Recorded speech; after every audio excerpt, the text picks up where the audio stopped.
Hey guys, it's Michi. Welcome back to my channel. Honestly, I am overwhelmed with so much feedback that I got from the CNN article. It was really incredible to see everyone's perspective, both positive and negative, on what they thought about the move that I made. And, just it's interesting to see how people view the things that you do. And a lot of the feedback that I got was really insightful and positive, and I'm very grateful for that. I'm very appreciative. And some of the notes that I received was so emotional, and I felt attached to that because I understand the feelings that many of them have. Many people that are in or was in my situation, and I'm just glad that I could be of use or some help to encourage people that were in the situation that I was in. And this is not only being a Black woman, but just being a woman in the position that I was professionally. And it's a really tough job. You have to have come from a place of love to even want to pursue a job or a career in law enforcement anyways. At least that's my perspective on it. Many people enter the field for different reasons. I know I had my reasons, but most of the time, and most of the people that I've ever encountered, that were my colleagues, it was to make a difference and to be a difference. And I'm very grateful to know so many people, and to know that they're still good people. Not everyone is bad, So the purpose of this video is to give advice and to offer some solutions for those who are running into pitfalls and have, more questions. This is interesting because I've received so many personal questions and so many just questions, period. And I've tried my best to answer each one individually, but we all know that's really time consuming. And sometimes they have more questions and they're just not answered the right way, or, completely, because I have so many people that I have to answer. And it's literally just me. There is not there's no one else. It's just me. So I'm going to do my best to answer them here and give my advice here, and again offer solutions here. The big thing that I am getting, the big question is, my motivation for relocating and what I believe your motivation should be for relocating. First of all, moving does not make you happy. You have to be happy first. You have to be how you are inside before you move anywhere. If you are a miserable person and you just hate life, you're going to hate life in Mexico. You're going to hate life wherever you choose to live. So it's up to you to be the best person that you know how to be. And honestly, the best person that you know how to be. I think that's a misconception that maybe people got from me, that once I got here, then I became happy. No, I was already happy and already okay where I was. But a part of me wasn't completely fulfilled until I moved here, because this place spoke to me. This place, this city where I am just speaks to my heart, and I feel connected to it. So I became homesick when I wasn't here, and that's a completely different feeling, because I didn't need to be validated by moving. I was already validated completely as a person, as a woman. So I think those are two separate issues that people are kind of confusing. Next, before you decide that you want to move to Mexico or move to a place that you've heard about, I really highly suggest that you travel the world, or travel often, because you may not like it as much as you could if you weighed your options out. I was really able to make a solid decision based on how much I traveled and how many places that I was able to experience from around the world. And every time I would vacation here in Vallarta, it was wonderful. Not that any of my other vacations were less wonderful, but this one was one of those places that every time I came, it got harder and harder to leave. And I just felt like I could wake up here every day. I could wake up here and have people that loved me and not judged me based on anything other than who I am as a person. So that was something that was really, really important for me. Honestly, really, really important for me. And, you know, again, it was one of those places that I didn't even know was gonna happen, but it happened. I mean, initially I thought it was going to be Thailand. I thought it was going to be Panama. I thought it was going to be South Africa. I thought it was going to be all of these places that was not Mexico. And it became Mexico. And I wouldn't change it for anything. So my advice for you, before you decide that you're going to hop on the train and come to Mexico, whatever part of the country you decide, I really highly suggest that you travel, because the way of life in different parts of Mexico is very different. Here in Vallarta, people think that it's cheap. It's really not. It's a tourist town, tons of things to do, and that speaks to me because I'm a busybody and I like to explore and I like to have things to do and I like restaurants and I like people and I love activities. And I would not want to move someplace like far, far away from everyone and not have a life. Like, that wouldn't be for me. Now, for some people, they want to move far out. They're in the mountains. They're away from everybody. They're on a separate, completely detached from people. That's wonderful, but that's just not for me. So the cost of living in a place that's really touristy is the expense. And it's pretty expensive, in my opinion, for Mexico. You're going to pay a good amount of money to have a place that's decent. So I think that is something that, if you're coming from a state in the US where you can get a huge house and bedrooms and a garden and all of this stuff for like $2, you're not going to get that here.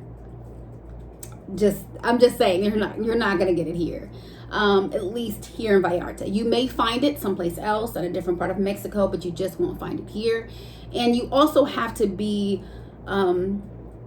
really aware that sometimes you bring your traditions and your habits and the way you think things should go into a new country, and you shouldn't do that. You need to come to a country and accept their ways of doing things and not try to change it.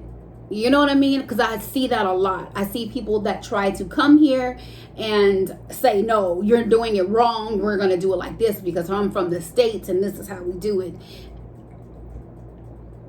This is not America. This is the country of Mexico. So please don't do that. They expect the standards to be the same. They're on two completely different levels of quality. And again, my version of quality may not be your version of quality. Your version of quality may be acres and acres of land and all of these different types of, lifestyle amenities. And my quality of life is simply hearing chickens and birds, and being able to walk and actually have access to good health care and things like that. So quality of life for me, it may be different for you. So it's really important for you to research to see what's going to work for you individually. And this next tip is really for the people that look like me, people of color. Please don't move to a place just because you believe that there's Black people, because sometimes it's your own people that that make you feel out of place. And that sounds very cruel, but it's the truth based on my own personal experience. Don't go to a place saying, oh my God, there's all the black people there, so I'm gonna go, and they're gonna welcome me. That doesn't always work. Okay, so base your move or your intention on moving because that's where you want to live, not because of race or nationality, at all.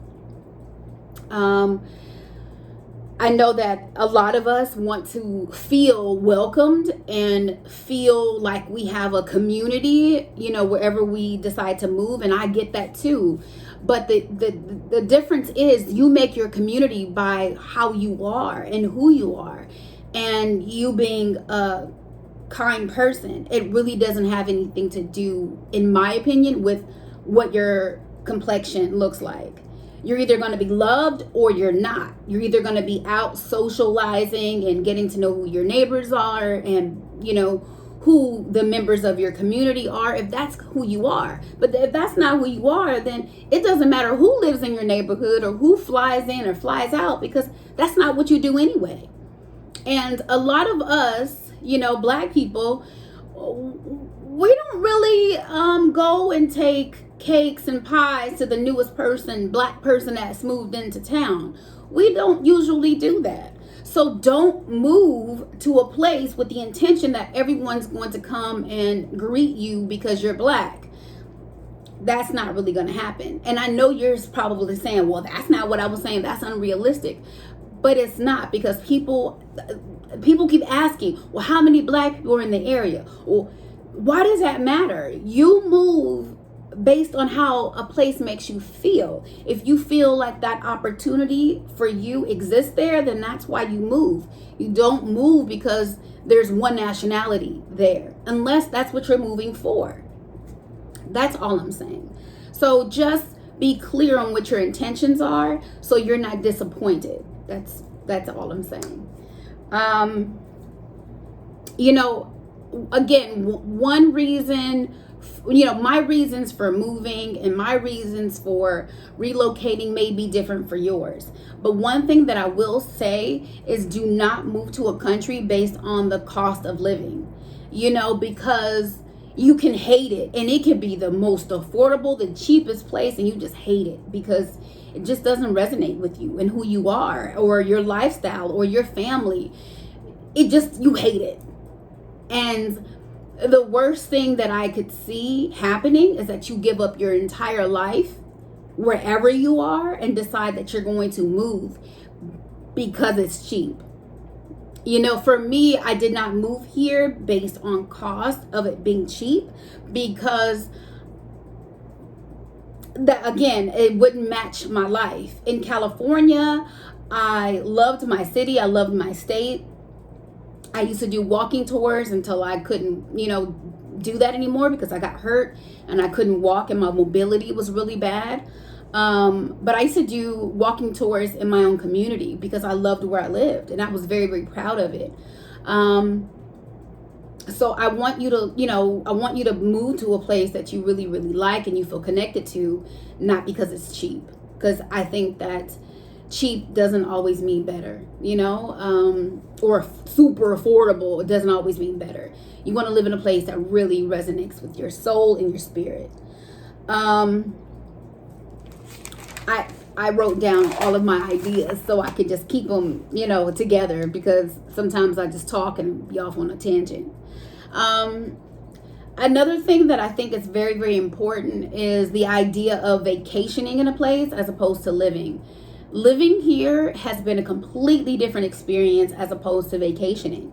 When you vacation in a place, you're in a carefree mood, in a carefree spirit. You're not really worried about bills. You're not really worrying about, cost of things, because you're in vacation mode. So it's very, very different. So I recommend that you go when you test a place out, if you possibly could, so you can see if it is something that you can do in regards to living full time, not just taking a break, but living life every day, bills, full time, all the time. That's important. This is another thing that I get a lot. What do I do for money? How do I support myself? Well, I still have my travel company that I run, and I do my retreats and my coaching that I do, and that's it. I talk to God all the time and say, okay, Lord, how we gonna fix this? How we gonna work this out? And I just know that I'll be okay. And I came with that same premise when I was driving in my car, saying that I know that I'll be okay. I know that things will be okay for me. And that gives me joy, honestly, to know that I know that I'll be okay. And I don't have to, I don't know, be stressed out or worried about what am I going to do? What am I going to do? Because I just know that I'll be okay. And that's just for me. Now, for other people, I suggest you decide what it is you want to do with your life. Do you want to start over? The job opportunities here in Mexico are very different from the job opportunities that are in the States, which is the reason why a lot of Mexicans migrate to the United States for the money, purposes, not necessarily because of anything else, but because of the opportunity that exists in the States. And, it's a great opportunity there as opposed to here, where the money monthly is very, very, very limited and very low compared to the States. So, you would want to do something online, working for a company online, remotely, and that's how you would support yourself. In my personal group, I listed so many different resources that could be used for jobs. And for those people who have those types of talent, teaching and things like that, you can find those types of opportunities again, but they're not the same as in the States. Okay, so I know different countries will have programs for you to come and work in their country, and they'll pay you to relocate and pay for all of your expenses. There is like 2 major countries that do that. I'm not going to name them because I'm not 100% sure that program still exists right now. So I'm not going to name them. Another issue that is huge is relationship issues that prevent you from being able to relocate. Whether you have a husband or a wife or a girlfriend, boyfriend, friend, children, their influence kind of shapes your ideas about whether you can or you can't. And a lot of times husbands and wives, they're not going to move. They're like, nope, my home is here. This is where I want to be. And I'm not doing anything. And then you feel stuck because you're like, I really want to have that experience, but your partner refuses. So what do you do? And this is my honest advice, because this is something that affected me for a very long time. In my first marriage, I wasn't really allowed to do much. I wasn't allowed to travel. I wasn't really allowed to have certain experiences because my ex-husband really didn't like it. He had to approve my friends and approve of the things where I would go. I mean, if I was at the store too long, it was a problem. So, there was some damage that I had going into my next relationship, which led to a marriage. And it was an understanding that I am my own person, that marriage doesn't validate me. Marriage doesn't mean ownership. I am, vested in this as a whole person, not you make me whole, but I am whole by myself. I am whole by myself. You don't complete me. You add value to my life because I love you, but you don't complete me. I complete me. And that's my premise, and always been my premise since I went through the healing process of, suffering from a really terrible place, of being controlled. And when I decided to move here, I, presented that idea, and I said, listen, if this is not what you want, if this is not what you want to do, I understand and I love you for it. But I would hate to force you to do something because I'm making you. It's like you either need to come or no. To me, that is the worst thing that you can do, is force someone to do something and then call it compromise, because that's not compromise, that's force. And when you force someone to do something, it's usually the end result is usually misery. It's nothing that is amazing. It's usually misery. And you usually say, damn, I should have just left you at home. I should have just came and did this by myself, because now you've ruined it for me. Now, there's just certain issues that come with it. So you don't want to do that. You need to have a hard conversation with yourself first, and decide how your significant other, what they mean to you, and not that you should leave them, but I mean, sometimes we allow our partners to shape our way of life so much that sometimes they take away from it, and we don't really explore all of us and do everything we want to do because we're too busy trying to please them. And then as we age and we get older, we have regrets of what we should have done and what we should do. And dang, if I would have just had that opportunity, but I wanted to, raise my kids. I wanted to be a wife. I wanted to do this. You never really have the opportunity to put yourself first or your needs. And you kind of look back on that as you age, or as something happens and you say, man, I wish I could have done that over again. And I know in my 20s and early 30s, I felt like I should have returned to school. I wanted to, do nursing. I didn't necessarily want to continue in criminal justice anymore. I wanted to do something different. I'm very compassionate, and I really like the healthcare field. I thought about being a psychologist at one point, but I didn't really have the support to return to school. So I just didn't do it. And I can't really blame anyone else other than myself for not taking control of my own life and saying that I'm going to do this, but I just didn't have the tools. I didn't have the know-how. Then, marriage was looked at as an accomplishment, a form of success. And unfortunately, I felt like I failed in life once I decided to no longer take that type of abuse and treatment anymore. Walking away from a marriage that you invested 10 years in, and walking away with your tail in between your legs because you feel like you failed your family, you failed your children, you failed yourself, because you allowed so much bad to happen that you couldn't see any more good in you. And I said no more of that. So I share that for those who are on the fence about not just moving or, doing something else, but just improving themselves, their lives, their health, mentally and physically and emotionally. We allow ourselves to be damaged for the good of others. And these are often the people that are the closest to us, our friends, our families, our children, our spouses. They kind of exhaust us, and we never really bounce back from it. We just continue to be depleted until nothing is left. And I've learned that in these years to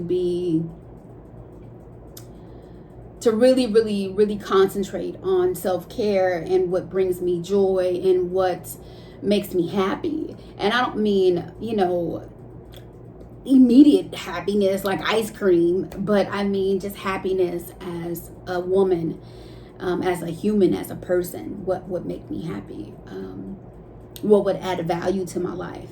And what experience do I want? Do I need? And it was really difficult. It's really difficult because you are taught not to be selfish. You're taught to share. You're taught to give, even if it's uncomfortable. You're taught, especially as a woman, you're taught to sacrifice your happiness, your joy, your privacy for the sake of someone else's, comfort. And I think that is wrong. I think it's wrong. And I hope that, you know, me making all of these radical changes and doing things that are really, really non-traditional for me as a woman, for me as a Black woman, is empowering for my daughter.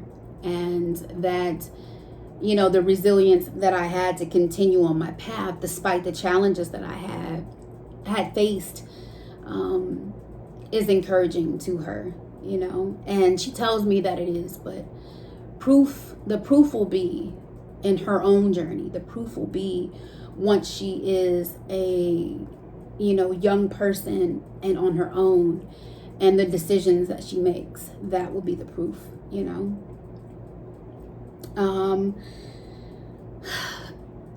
When you're doing things, a lot of people feel like they have an opinion about how you live your life and how you know, raise your children, how you are a mate to your spouse, how you are an employee or a business owner. People will have an opinion about everything.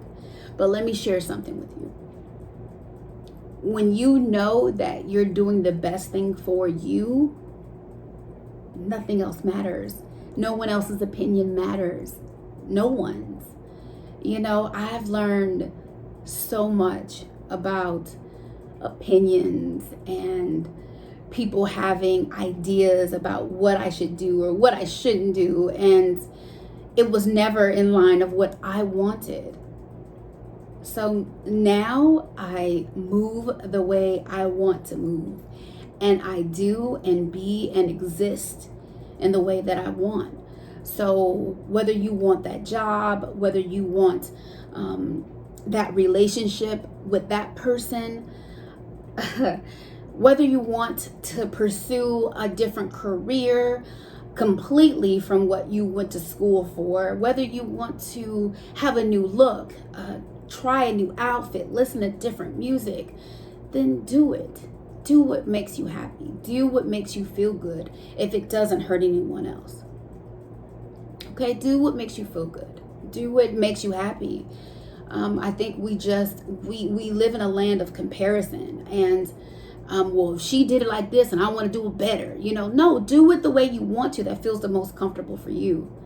Because the way I did things wasn't always easy, and it didn't always feel good. So I don't want you to have to go through the hell and the you know, the shitholes that I went through just, you know, to say that you did it better. No, I want you to just do it better. If I know a way to do it, then I want you to do it that way. Okay, so when I started this whole journey, I didn't have anybody that I could look at and say, you know what, I'm gonna do it like her, because it just that opportunity wasn't present to me. And this was, you know, back in December when I had this idea. You know, I didn't have anyone to look to and say, you know what, I'm gonna follow in her footsteps and do it like that. I didn't have that, and I didn't have, you know, the resources. I tried, but you know, I just didn't have it at that time. So that brings me to what I'm going to talk about now, is what I feel may be helpful for some of you. I am going to start a relocation experience program here in Vallarta, and, you know, hopefully expand it throughout the country of Mexico. So those of you who really want to try to see about living here, or how Mexico would be for your life, if it would fit into your lifestyle, what you would need to accomplish to do it. And I am setting up,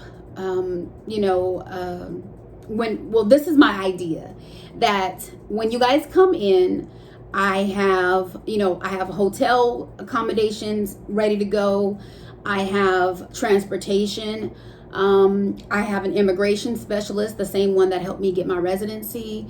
I have a realtor that will help you look for apartments and homes if you need, and just help you, showing you the different neighborhoods, seeing what it is you like, showing you what the shopping is like, showing you what the schools are, where the schools are. I mean, that's very, very different from coming here and trying to figure it all out yourself.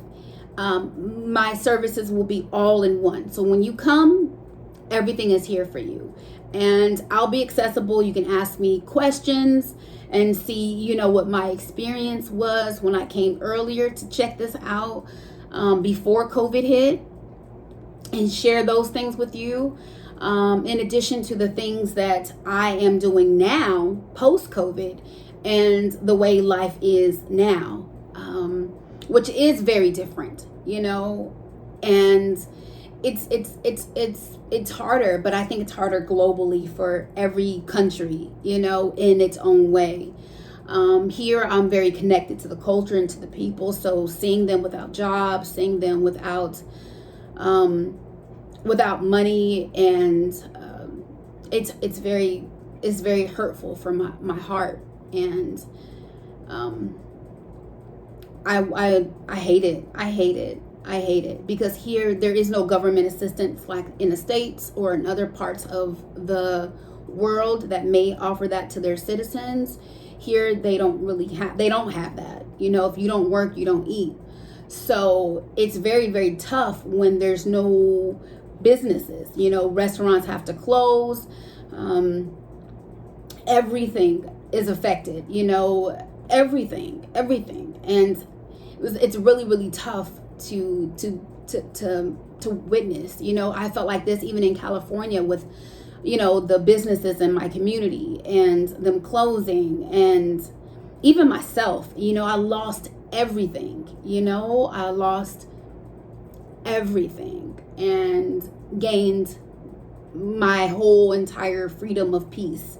I lost all of my money opportunities, all of the reasons that I was going to be able to make this work financially.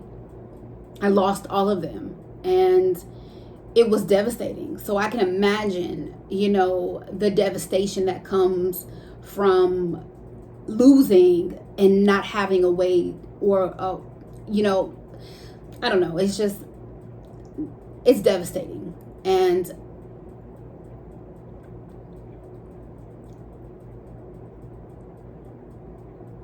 I want to help. I want to give. And that's always been me, to give and to help.